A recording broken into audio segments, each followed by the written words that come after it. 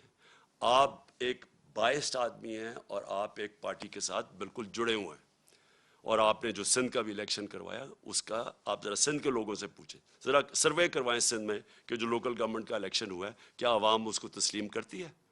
اس لیے میں آخر میں اللہ کا شکر پھر سے کرتا ہوں، اپنے نبی صلی اللہ علیہ وسلم کا ہمارے اوپر نظر ہے، ہم ان کی امت ہیں۔ میں اپنی عوام کا، خاص طور پہ پھر سے اپنے نوجوانوں کا، اپنی خواتین کا، ان کا سب میں شکر ادا کرتا ہوں، شکریہ ادا کرتا ہوں جس طرح وہ جس تعداد میں نکلے۔ اور میں اس میڈیا کا بھی شکر ادا کرتا ہوں، شکریہ ادا کرتا ہوں، جنہوں نے ہر پریشر کے باوجود انہوں نے ہماری سپورٹ کی، انہوں نے ہماری سپورٹ کیا کی، انہوں نے ہمیں بلیک آؤٹ نہیں کیا، ہمیں موقع دیا اپنا موقف رکھنے کا۔ اور مجھے پتہ ہے کہ کس طرح کے پریشرز تھے۔ اب پاکستان کو آگے بڑھنا چاہیے، ہمارے سامنے بڑے چیلنجز ہیں۔ جو سازش کے تحت ملک کو ڈی سٹیبلائز کر دیا اور معیشت جو نیچے جا رہی ہے، عوام مہنگائی میں پس گئی ہے. آج حالات دیکھیں کہ آج جو پٹرول اور ڈیزل ہے اس کی قیمت دیکھیں کہ انہوں نے 18 روپے پیٹرول کم کیا ہے اور 35 روپے ڈیزل کم کیا، اور پہلے ڈیزل کو 130 روپے بڑھا دیا اور پٹرول کو 100 روپیہ بڑھا دیا. انٹرنیشنل مارکیٹ کے اندر آج جب ہم گئے تھے تو تیل بک رہا تھا 103 روپے، 103 ڈالر پہ بک رہا تھا تیل، آج وہ 95 پہ پہنچ گیا. تو ان کو نیچے کرنا چاہیے، اس وقت بھی لوگوں کے اوپر کم بوجھ ڈالنا چاہیے. لیکن معیشت تب ٹھیک ہوگی جب یہاں سیاسی سٹیبلٹی آئے گی، استحکام ہوگا. اور اس لیے میں آج ساری اپنی قوم کو اپیل کرتا ہوں کہ ہم سب کو اب ایک ہی طرف دیکھنا چاہیے کہ کیسے ہم اس ملک میں صاف اور شفاف الیکشن کروا کے اس ملک کو اب اٹھا سکتے ہیں، ڈیولپمنٹ کی طرف لے سکتے ہیں. میرا جو تجربہ ہوا ہے 3.5 سال میں، ایک دفعہ سیاسی سٹیبلٹی آ جائے ملک میں، سیاسی استحکام آ جائے، یہ ملک کے اندر اتنا بڑا پوٹینشل ہے بڑھنے کا. اور سب سے بڑا آخر میں کہہ بھی دوں جو پوٹینشل ہے، دیکھیں ہماری ایکسپورٹس بڑھنے میں ہمارا سب سے مسئلہ کیا ہے کہ ہمارے ڈالر کم ہو جاتے ہیں. ہم بڑھنے لگتے ہیں اکانومی، کیونکہ ہم نے کبھی ایکسپورٹس پہ توجہ نہیں دی، ڈالر کم ہونے شروع ہو جاتے ہیں، ہمیں IMF کے پاس جانا پڑتا ہے. لیکن ہمارا اتنا بڑا اثاثہ بیٹھا ہوا ہے باہر، بیرون ملک پاکستانی، یہ ہمارا بہت بڑا اثاثہ ہے. ہم جیسے جیسے یہاں سیاسی استحکام آتا جائے گا، سٹیبلٹی آتی جائے گی، یہ لوگ انویسٹ کریں گے پاکستان میں. یہ تب تک نہیں انویسٹ کریں گے جب تک یہ ملک کے اندر یہ جو بحران رہے گا سیاسی. یہ ہے ہمارا اثاثہ. ان کا پیسہ لانے کے لیے، ڈالرز لانے کے لیے ہمیں پولیٹیکل سٹیبلٹی چاہیے. اس کے لیے ہمیں صاف اور شفاف